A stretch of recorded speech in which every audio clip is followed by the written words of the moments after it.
In construction, there is a fundamental difference between a sketch and a blueprint. A sketch is aspirational. It captures a vision of sweeping lines, grand proportions, the dream of what it could be. But a blueprint is different. It's precise, it's measurable, it's binding. It tells you exactly where every beam goes, how much weight each column bears, and which systems must connect for the structure to stand. Now, while the rest of the world sketches its dreams into 4-year election cycles, China builds with 5-year blueprints. Since 1953, China has operated in 5-year cycles, 15 consecutive 5-year plans spanning the last 7 decades, each one a binding contract between the state and its people, each one reshaping the world's most populous nation. And if you want to understand how in only 30 years, China went from a poverty-stricken nation of rice farmers to the world's second largest economy and America's principal geopolitical rival, you need to understand these plans, not as propaganda documents, not as aspirational policy statements, but as an executed strategy. So today, we're going to go back to 1991, the 8th 5-year plan. This was the moment China made a choice that would define geopolitics as we know it today. But first, let's talk about what happened right before that decision. June 4th, 1989. The world watched as the Chinese Communist Party violently suppressed pro-democracy protests in the heart of Beijing, Tiananmen Square. The crackdown generated international condemnation, Western sanctions, and diplomatic isolation. And inside the Chinese Communist Party, division. The 8th 5-year plan was being drafted in this climate of uncertainty. Now, for 2 years, nobody knew which direction China was going to go. Then in early 1992, something extraordinary happened. Deng Xiaoping, 87 years old, semi-retired, but still the most powerful man in China, decided to settle the debate. He traveled south to Shenzhen and other special economic zones, and he made a declaration that would change everything. Deng said, markets are not inherently capitalist, and planning is not inherently socialist. Both are tools. What matters is whether or not they make China rich and strong. To quote Deng, it doesn't matter if a cat is black or white as long as it catches mice. Now that one sentence marked a turning point. Deng launched China's experiment in pragmatic governance, blending authoritarian control with market mechanisms. It became the foundation of China's very unique blend of state capitalism, and it was revolutionary. For decades, communist orthodoxy had taught that markets equal capitalism and planning equals socialism, but Deng shattered that binary. He gave China's reformers ideological permission to pursue any policy as long as it delivered results. In October of 1992, the 14th Party Congress officially endorsed Deng's vision. China would build a socialist market economy. The conservatives had lost. The reformers had won, and China was about to explode. So let's look at the blueprint, what the plan actually did. The 8th 5-year plan unleashed 5 massive transformations. Number 1, price liberalization. For decades, China operated under a dual-track price system. The state set some prices and markets set others, and this created distortions and corruption and inefficiency. But by 1993, over 90% of retail prices and 80% of producer goods prices were market determined. Supply and demand would determine value, not bureaucrats in Beijing. Number 2, fiscal and financial reform. The 1994 tax reform ended provincial haggling over revenues. Before this point, local governments actually bargained with Beijing over how much to send up, and they routinely withheld funds. But this new tax reform ended all of that. Moving forward, the central government got reliable revenue to fund national priorities. Provinces kept incentives to grow their economies and collect local taxes. And meanwhile, stock markets opened up in Shanghai and Shenzhen, creating channels for capital allocation, corporate financing, and eventually partial privatization of state enterprises. The financial infrastructure of capitalism was beginning to take shape. Number 3, state-owned enterprise reform. Historically, almost all companies in China had been owned by the CCP, but after 1994, they maintained control over just the biggest ones. Think of steel, energy, telecommunications, and defense. But moving forward, small and medium businesses could be privatized, they could merge, and they could go bankrupt. It was reform without revolution. Number 4, the infrastructure investment boom. The 8th plan unleashed an infrastructure boom unlike anything the world had ever seen. Highway construction accelerated. Railway networks expanded, ports modernized, power generation capacity increased dramatically. They approved the Three Gorges Dam, the largest hydroelectric dam in the world. It was symbolic of China's ambitions. We will reshape geography itself if that's what growth requires. And 5th, foreign investment expansion. And this one was key. The 8th plan aggressively courted foreign direct investment, tax incentives for foreign investors, streamlined administration, and improved legal protections for your capital. Specialized development zones proliferated across the country, the seeds of modern China's manufacturing prowess. China positioned itself as the world's factory, and the results? Explosive growth. The numbers are staggering. GDP grew 12.3% annually during the plan. Exports exploded in only 5 years from 62 billion in 1990 to 150 billion in 1995.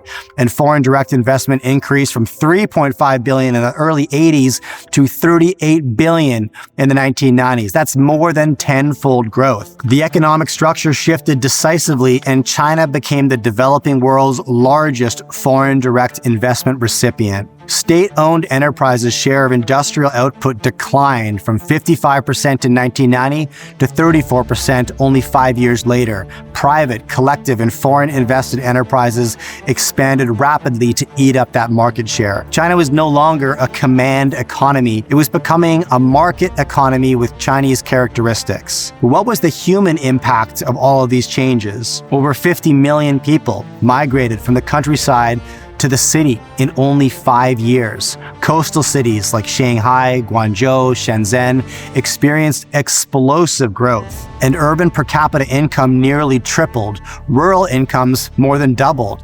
Food security was achieved. The chronic shortages of Chairman Mao's era all but disappeared. But it wasn't all good news. Inflation spiked to 24%. The economy overheated, and for a moment, it looked like China's boom might turn into a bust. There were some cracks. So what was it that the plan couldn't fix? The 8th plan exposed fault lines that would define China for decades. Coastal provinces raced ahead while interior regions lagged, creating vast regional disparities and wealth inequality. The rapid commercialization without adequate legal frameworks created massive corruption. The political elite became fabulously wealthy overnight. Many of the enterprises that remained state-owned remained unprofitable, sustained by bank loans that they just could not repay. Non-performing loan ratios increased dangerously. And all of this breakneck industrialization generated severe pollution. Air quality deteriorated. Water pollution intensified. The blueprint had no environmental constraints. Growth was everything. The 8th five-year plan marked China's definitive transition to a market economy. It demonstrated that China could achieve East Asian miracle growth rates through export-oriented manufacturing, foreign investment, and urbanization. The plan established patterns that would define the next 3 decades: infrastructure-led development, coastal-focused growth, state-owned enterprise reform through competition, not wholesale privatization, acceptance of inequality as the price of growth, and most importantly, performance-driven legitimacy. Now, what does that last point mean? In democracies, governments derive legitimacy from elections. In China, the party derived legitimacy from results. The 8th plan validated this bargain. Effectively, they said, we'll deliver rising incomes and national strength, and you will accept our political monopoly. It's a deal that has sustained the party for more than 3 decades. The 8th plan was just the beginning. Over the next 25 years, China executed 7 more 5-year plans, each building on the foundation that was laid in 1991. The 9th plan brought World Trade Organization acceptance and mass state-owned enterprise layoffs of 28 million workers as they moved further into a market economy. The 10th plan unleashed explosive export growth, tripling exports in only 5 years. The 11th plan imposed binding environmental targets for the very first time. By 2020, China had achieved what the 8th plan set in motion. The world's second largest economy, $14.7 trillion in GDP, and the world's largest manufacturer, dominant in renewable energy, electric vehicles, and high-speed rail. A technological power challenging American leadership. But the contradictions exposed in the 8th plan never fully went away. Regional inequality still persists, corruption remains relatively endemic, and state-owned enterprise efficiency continues. And debt now exceeds 300% of GDP, which brings us to present day. The 15th plan, which is the ultimate test. Right now, China is drafting its 15th 5-year plan that will take it from 2026 to 2031. And this plan will determine whether China becomes a high-income nation or stagnates and stumbles. And the context is brutal. Despite the manufacturing boom, youth unemployment today is now approaching 20%. A recent property crisis wiped out trillions of dollars in household wealth, exposing massive vulnerabilities in stimulus-driven development, and a demographic crisis that puts more of the country over the age of 54 than under, and a birth rate approaching 0.25 births per woman, with a replacement rate being 2.1. That's a problem. The 15th plan must navigate impossible contradictions. So here's the fundamental question. Can a blueprint still work when the conditions that made the previous blueprint successful no longer exist? The 8th plan succeeded because China had a young, growing workforce.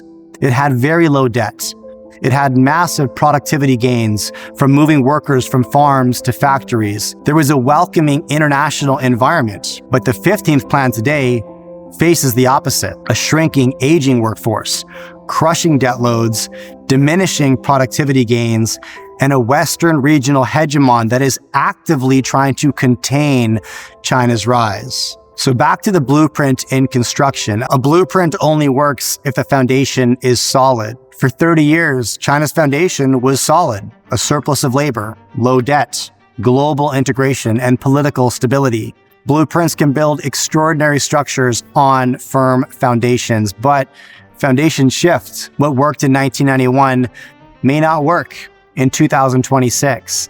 So my question is, have they built the foundation to become the next global hegemon? One that provides what America has provided, or maybe used to: security its allies can trust, capital flows that stabilize markets, and trade rules that benefit participants, not just the hegemon? Or will China discover what every rising power eventually learns, that the skills required to climb are not the same as those required to lead? The 8th plan succeeded because it unleashed markets while maintaining control. The 15th plan must solve what no rising power has: how to stay dynamic without losing control. Every great civilization hits this wall. Most choose control and they calcify. Some choose chaos and they collapse. China is betting that it can thread the needle with the blueprint it's writing in real time. I cover stories just like this every single week on The Jay Martin Show. If you enjoy my content, throw me a like, hit subscribe, but most importantly, share this video with a friend. That's all for today. I'll see you next week.